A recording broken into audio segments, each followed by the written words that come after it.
Here in the studio is Ciarán Browne, Assistant Professor of Conflict Resolution and Reconciliation at Trinity College, Dublin. Really good to see you in the studio. We've had you on Skype repeatedly because this is your specialist subject, this part of the world as well.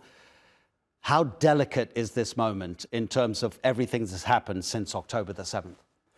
Well, this is a significant moment. There's no getting away from it. I mean, to target the guy who was leading the ceasefire negotiations, to do it in a foreign country, really scuppers any sense that there can be a meaningful ceasefire at this moment in time. This is hugely significant. And not only Haniyeh being murdered in Tehran, but also the attack in Lebanon as well. It just seems that everything is being ratcheted up ever so significantly. Now, it remains to be seen what will happen next. I mean, nobody wants to make predictions at this moment in time. I don't think that's helpful. And in fact, I don't think it does anybody any good to do that. But no doubt there will be people that are running very hot at the moment, let's say, and we just have to wait and see. Okay, we know that Joe Biden has a three-point plan, and he's actually said that everybody's accepted it, but then every once in a while there comes a little bit of an addition from the Israelis. It becomes more problematic, and we clearly haven't reached that stage yet. Biden's legacy, part of it may well be, before he leaves the White House, that he'd like to secure this. I want to play a clip of Biden. He just spoke a couple of hours ago, and then we'll discuss his position. So here's the US president being asked about Ismail Haniyeh's assassination and what it possibly means for a ceasefire. I'm very concerned about it. I had a very direct meeting with the Prime Minister today, and very direct. We have the basis for a ceasefire. He should move on it, and they should move on it now. So, Brendan, here's the question. Is it really true that there is one human being on the planet who can stop this conflict, and we've just heard from him? This conflict could never have gotten to this stage without the American intervention way back in October. We could be sitting with a very, very different region at this moment in time if the Americans hadn't thrown their entire diplomatic weight behind this, the entire military behind this, all of the weaponry that they've thrown into what has been going on in Gaza. So, you know, I take a lot of what Joe Biden says with a pinch of salt. I mean, his legacy will not be trying to bring about a ceasefire. His legacy will be, in my opinion, the facilitation of a genocide of the Palestinian people. How is he allowing this to happen when he has allies across the Middle East who are watching their fellow Arabs and fellow Muslims die? And because that's happening, it's creating a greater division in the world order. We've got other issues as well, of course. But right now, here, in terms of that East-West divide, how has the West and the hypocrisy of their actions, how is it able to continue? I mean, that's $1 million question. I mean, you're absolutely right to spotlight that. Never before have we seen the divide between the two be so blatantly shown to us in full gruesome and grotesque display. There's a lot of work to be done to repair relationships here. I don't even know how you do that. I mean, first things first, you stop aiding and abetting a genocide. You make sure that you hold your ally to account, and you bring them, reel them back in, and you do not allow them to engage in these wanton and reckless acts like the assassination of people that were supposedly meant to be making a ceasefire with. Why wouldn't you sanction Israel? Why wouldn't you sanction them? I mean, listen, that is the crowd's demands. That's what we've been on the streets for across Europe, across America, and further afield, of course, calling on our governments to say, enough is enough. We don't want this. This is not in our name. So we have work to do in the activist community. We have work to do to continue to hold our governments to account. And more importantly, to continue to spotlight the hypocrisy, to speak up fulsomely when we get the chance. And that's what hopefully we will do. But we need to also make sure that they feel the pinch in the ballot box. All eyes will be on America, of course, in November to see if there'll be a change in policy position with a new president. And again, not wanting to make speculations about that. It just remains to be seen. But this is not helpful, essentially. Brendan, you remember it's probably about 3 or 4 months ago, I believe it was Yoav Gallant, Defense Minister of Israel, had warned Lebanon if it attacks Israel, he said, we will do to Beirut what we have done to Gaza City.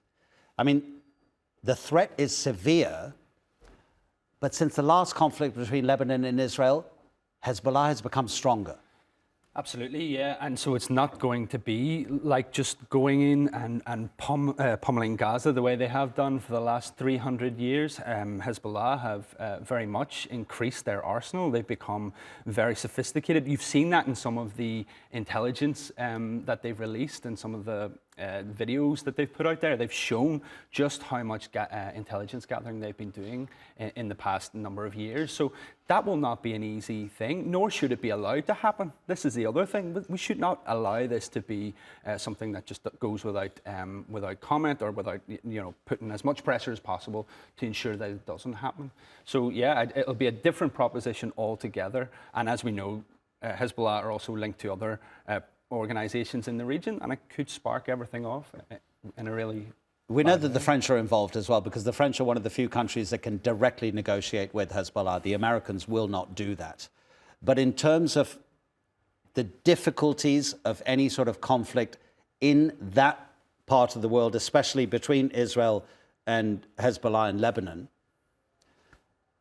how would Israel be able to negotiate on two fronts militarily while still politically trying to find some sort of solution? In other words, will one negate the other? Will some sort of military conflict just put an end to all of the diplomacy? Well, we're making a couple of assumptions there. First of all, we're assuming that Israel wants a diplomatic solution. All actions up until this point suggest they're not interested in that. They're interested in complete annexation of the West Bank and the complete erasure of Gaza, and they're going to do that if they don't get checked in. So when you talk about France having a direct line to Hezbollah, they also have a direct line to the Israeli government, and they should be putting pressure, diplomatic pressure on the Israelis, saying this is not sustainable, this is illegal, you cannot be allowed to do this. So I would flip it and say the Israelis should be putting pressure on, the French should be putting pressure on the Israelis. And of course, we go back to the original here. You end the war in Gaza, you end this decades-long blockade and the siege, you lift the apartheid conditions, you end the belligerent occupation of the Palestinian people, and you have an opportunity to significantly change the reality on the ground in the region. That's as simple as that. What does it say when it's actually armed groups that are pretty much the only ones who are threatening Israel and showing Israel that it will pay a price beyond international isolation, beyond diplomatic problems? In other words, those proxies that Iran controls, Hezbollah has its own agency, maybe not call it a proxy, but they are showing Israel that while the politicians talk in their suits, this is the result of what you are doing to the people of Gaza, the women and children you're killing. In other words, the armed groups almost seem to have a better understanding of how Israel may be influenced than the politicians. I mean, that goes back to what we were saying earlier. It's the people that just will not allow this ongoing genocide to take place. People are fed up with the lack of representation. They've been screaming to their political representatives, do all you can to bring an end to this. And in the absence of that, as you said, they've engaged in significant actions against the Israeli state. I mean, we have seen the Houthis in Yemen being able to hold international trade to account, putting in serious efforts to stop ships going up and docking at places like Eilat. I mean, Eilat's port, it is reported, is bankrupt. You know, recently we saw a drone that was launched from Yemen hit Tel Aviv. So there is a very significant threat there that should be taken seriously.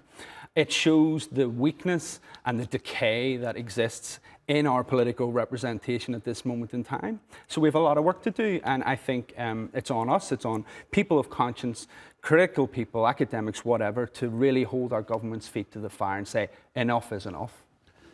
Do you think the future of Israeli politics is to move even further to the right than what it is now? When Donald Trump first became president, when Boris Johnson became Prime Minister of the UK, analysts started to say it was almost like a warning. If you think that these two guys are beyond the pale, just wait to see what comes next. And right now we have the most far-right government in Israeli history. Is it going to go even further? Look, there's no getting away from the fact that it is the most far-right government in Israeli history. I accept that. But it's not just about blaming this government. It's about looking at the whole history, the whole project, the whole idea. It's always been about settler colonial erasure of Palestine. It doesn't matter if you do it with a centre-left government or you do it with an extremist far-right government. The ideology and the rhetoric is the same. So we need to make sure that we don't just scapegoat people like Netanyahu, Gallant, whatever else. They're just people. They're just figures. It's the system. It's the whole process. So who knows what comes next? You know, again, we go back to that, making predictions is difficult. But I really hope that we can get sensible heads to the table soon and people can listen to the Palestinian people and their legitimate demands for self-determination and bring this to an end. It is catastrophic for all of us. As Amnesty International has said, Israel is operating an apartheid system in the Palestinian territories. And how much did the world fight against South Africa's apartheid system? So that's a philosophical question we can address a bit later. For the moment, Brendan, thanks very much indeed.